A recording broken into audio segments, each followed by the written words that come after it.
Everyone told him to speak up, raise your hand, contribute more, participate, be louder, be bolder. Stop thinking so much and just talk. And so the extroverts took over every meeting, every classroom, every stage. They got the promotions. They got the attention. They got called leaders. Meanwhile, the introverts sat quietly in the corner and built Apple, wrote Harry Potter, and invented the theory of relativity. Steve Wozniak, introvert. J.K. Rowling, introvert. Albert Einstein, introvert. Not despite the silence. Because of it, neuroscientists have spent decades trying to explain why the quietest people in the room keep ending up running it, and the answer isn't what anyone expected. Introverts don't have a socializing problem. They have a completely different cognitive engine, one that processes deeper, creates more, and retains longer than the loud brain wired for performance.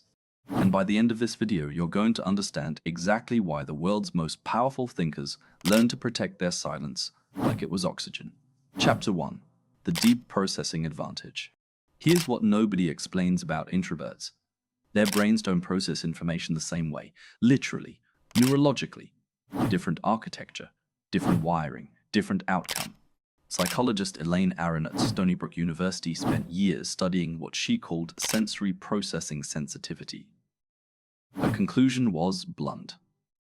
Introverted brains process every single stimulus more thoroughly than extroverted brains. More deeply, more completely, more connections made per piece of information. That sounds slow. It isn't.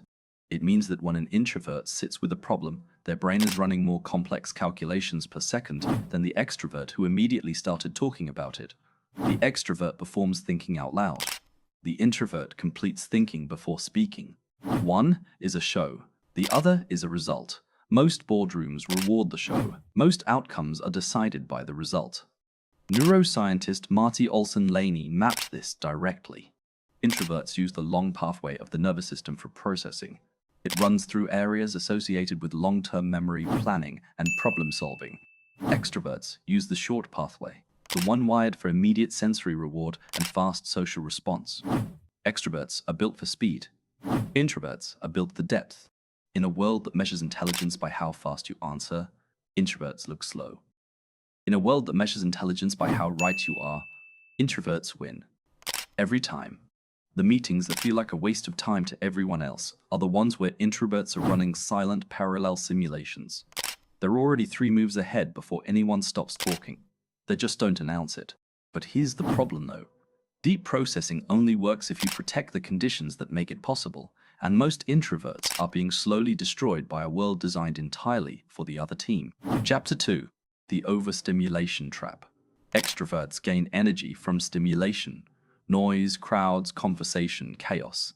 It charges them. Introverts lose energy from the exact same inputs. This isn't personality. This isn't shyness. This is dopamine. Specifically, baseline dopamine sensitivity. Psychologist Hans Eysendt proved this in his arousal theory of introversion. Introverts have a higher baseline level of cortical arousal. Their brains are already running hot. At a noisy, open office, back-to-back meetings, constant notifications, and you don't get more output. You get a cognitive engine flooded with too much fuel. Performance crashes. Creativity disappears. The deep processing that makes introverts dangerous stops completely. And here's the sick irony. Modern workplaces are designed by extroverts, for extroverts, open floor plans, brainstorming sessions, hot desks, always on Slack.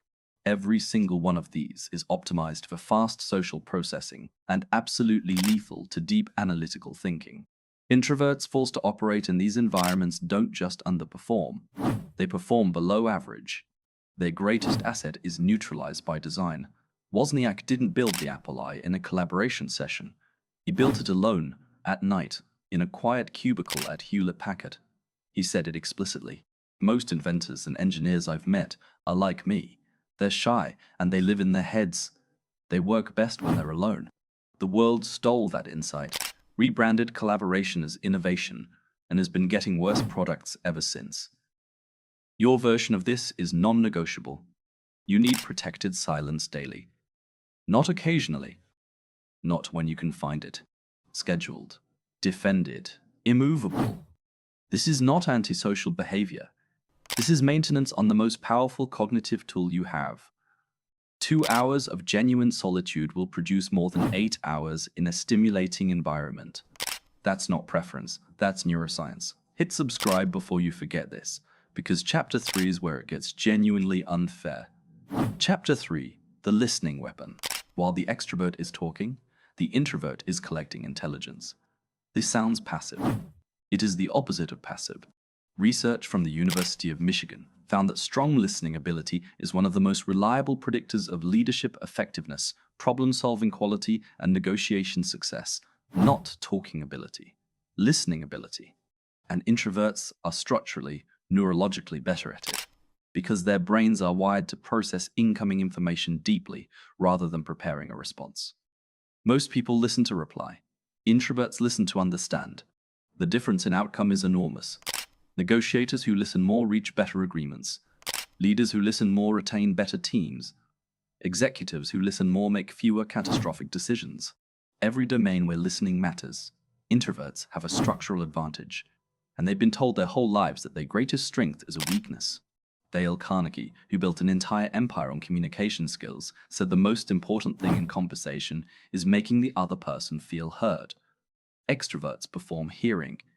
Introverts actually hear.